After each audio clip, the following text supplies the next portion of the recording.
Assalamualaikum warahmatullahi wabarakatuh. Di sini saya Wahyu Widodo. Saya sebagai ketua kelompok. Saya di sini mewakili kelompok akan mempresentasikan sebuah PKM, proposal PKM yang berjudul tambal ban portable, mesin tambal ban portable, yaitu PKMKC.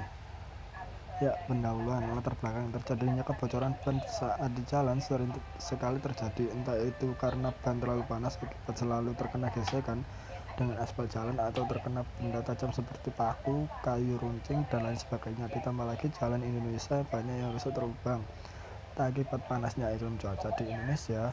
Akhirnya jalan banyak yang mengelupas dan berlubang atau terkena pembuatan aspal jalan yang kurang rapi sehingga mengakibatkan banyaknya lubang.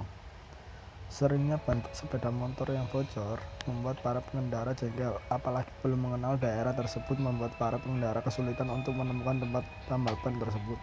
Jadi di sini maksudnya adalah para pengendara keluar dari daerah dari tempat tinggalnya, jadi dia belum familiar dengan tempatnya yang baru, yang sehingga tidak mengenal tempat atau daerah untuk tambal ban saat dia terkena ban bocor. Belum lagi jarak dan tempat dibocorin dengan tempat tambal ban yang cukup jauh, serta jam buka tempat tambal ban yang belum tentu 24 jam bila saja sedang terjadi bocor waktu tengah malam. Hal tersebut membuat para pengendara kerepotan untuk menambalkan ban sepeda motornya. Berdasarkan permasalahan atau pernyataan di atas, penulis tertarik untuk mengusulkan proposal program kreativitas mahasiswa tentang karsa cipta berupa inovasi mesin tambal ban portable atau MTBP.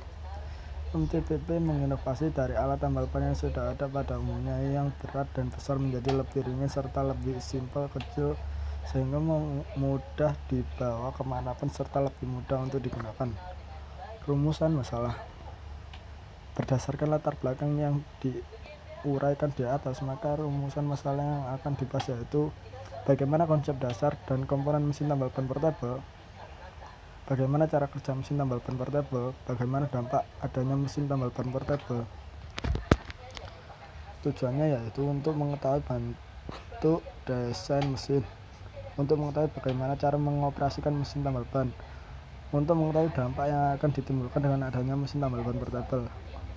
Luaran yang diharapkan ke depannya: memahami konsep desain serta komponen dalam mesin tersebut, memahami cara kerja mesin tambal ban portable agar dapat menggunakan dan mengoperasikan dengan tepat secara maksimal, mempermudah penggunaan dan memberi manfaat saat menggunakan mesin tersebut. Tinjauan pustaka. Kondisi lingkungan umum. Selama ini yang kita ketahui banyaknya sepeda motor yang ada di seluruh wilayah Indonesia, dan banyak juga perkembangan yang di tepi jalan, khususnya penambal ban sepeda motor yang banyak dan ditemui seluruh wilayah Nusantara yang ada di Indonesia. Bengkel penambal ban masih menggunakan alat manual dengan cara menancapkan menggunakan alat berbentuk jarum. Kutipan dari Riyadi 2018. Dan dengan susahnya mencari tempat tambal ban menjadi kendala tersendiri, khususnya bagi para pengendara yang berpergian malam. Lebih susah menemukan tempat tambal ban karena masih sudah banyak yang tutup. Kondisi ini sering dialami oleh banyak pengendara yang terjadi di jalan karena susahnya mencari tempat tambal ban. Kutipan dari Arifin et al. 2017. Gambar karsa cipta. Dengan masalah yang dipaparkan di atas, kami membuat terobosan baru, yaitu mesin tambal ban portable. Merupakan mesin yang dipergunakan sama seperti namanya, yaitu menambal ban, namun dengan cara yang lebih fleksibel atau lebih mudah dan dapat dibawa kemana saja.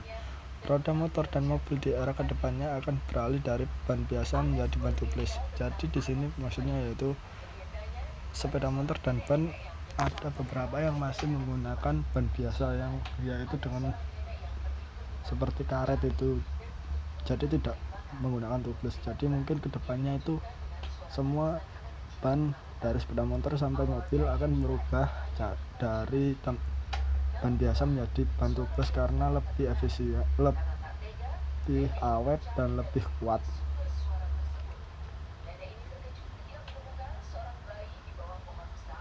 Mesin ini dapat dicas dan menggunakan listrik. Mesin tambal ban portable ini tidak hanya dapat digunakan oleh tukang tambal ban saja, tetapi dapat digunakan oleh semua kalangan. Jadi di sini yang bisa menggunakan atau membelinya itu tidak hanya tukang tambal ban saja, jadi semua masyarakat umum bisa menggunakannya. Jadi sewaktu-waktu di jalan saat ban bocor bisa digunakan sewaktu-waktu.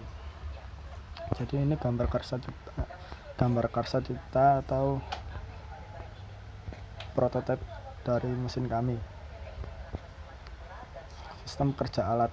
Mesin ini merupakan fungsi dari tambal ban manual yang sering dipakai oleh tukang tambal ban yang membutuhkan banyak alat serta waktu yang lama menjadi lebih praktis dan inovatif. Cara kerja dari alat ini yaitu sebuah ban terkena paku, maka cabut paku tersebut menggunakan tang atau apapun sampai paku terlepas. Selanjutnya lubangi titik kebocoran menggunakan alat tersebut dengan menambahkan alat tersebut ke titik kebocoran dan tarik kembali. Kemudian kasih lem karet ban ke jarum di ujung alat itu dan melanjutkan dengan menambahkan alat ini kembali ke titik ban kebocoran. Tunggu hingga lem karet ban menunggu sekitar 5 menit sampai 10 menit dan tarik kembali alat tersebut. Gunting sisa lem karet ban yang tersisa. Seperti halnya sistem kerja senapan angin di dalam bodi alat ini, terdapat ruang tabung kecil penyimpanan oksigen yang dipergunakan untuk menyimpan angin, lalu menekan jalannya jarum menembus tebalnya ban angin. Dari alat ini didapatkan ketika melakukan pengecasan. Bab 3 metode pelaksanaan. Waktu dan tempat pembuatan pengujian prototipe ini akan dilaksanakan di Prodi Teknik Mesin Politeknik Negeri Banyuwangi. Waktu dan tempat masih dipikirkan karena sedang terjadi pandemi. Identifikasi masalah. Tahap identifikasi masalah ini bertujuan untuk mengetahui keluhan-keluhan tentang pengoperasian alat tambal ban ini yang posisinya kurang ergonomis untuk melakukan wawancara karena ada pandemi COVID-19. Penyusunan konsep ini adalah membuat sketsa rancangan awal desain alat tambal ban ini berdasarkan data-data yang telah memperoleh dan nantinya akan digunakan sebagai pedoman dalam pembuatan desain 3 dimensi. Desain 3 dimensi membuat desain 3 dimensi dari rancangan konsep yang telah dibuat dengan menggunakan software 3 dimensi. SolidWorks menggunakan dapat desain 3 dimensi.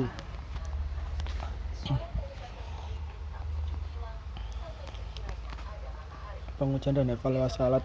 Pengujian alat dilakukan untuk melihat segi daya guna dari alat tersebut. Selain itu, pengujian ini untuk mengetahui keamanan alat atau lingkungan sekitar dan dipersiapkan untuk meninjau kinerja alat yang telah dikembangkan. Sistem bisa dikatakan berhasil jika seluruh komponen telah bekerja dengan baik. Adapun kesalahan dalam proses kinerja alat akan dilaksanakan proses analisis dan pengumpulan data yang telah spesifik tentang permasalahan dari berbagai komponen perangkat yang bermasalah. Data yang telah diperoleh dari hasil evaluasi akan permasalahan alat yang dijadikan acuan untuk pengembangan alat skala berkala. Hasil analisis dan evaluasi berkala nantinya akan dijadikan sebuah laporan dan hasil pengamatan yang sesuai program telah dilaksanakan.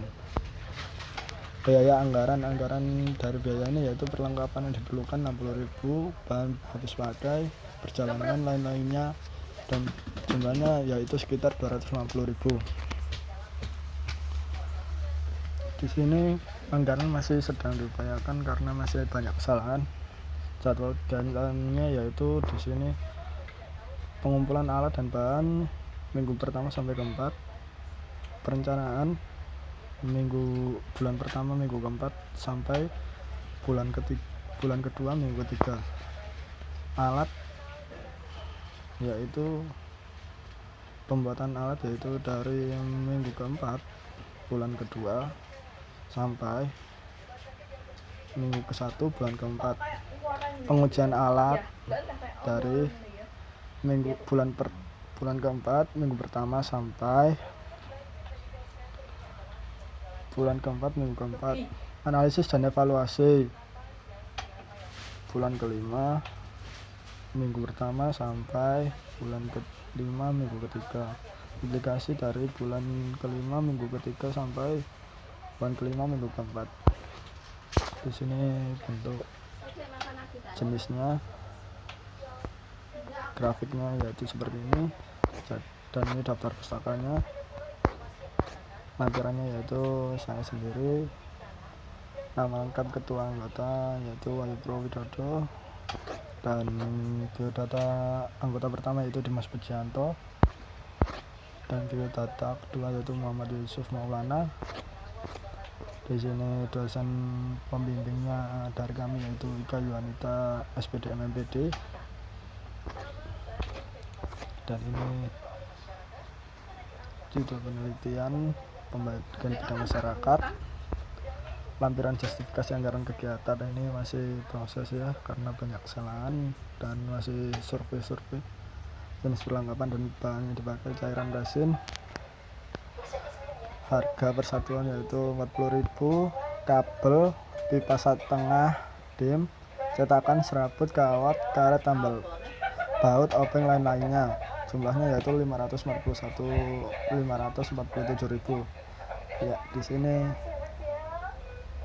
saya dari ketua kelompok Wahyu Widodo mohon maaf bila ada kesalahan, karena di sini terhalang oleh pandemi dan online serta sinyal, jadi saya mohon maaf atas ucapan maupun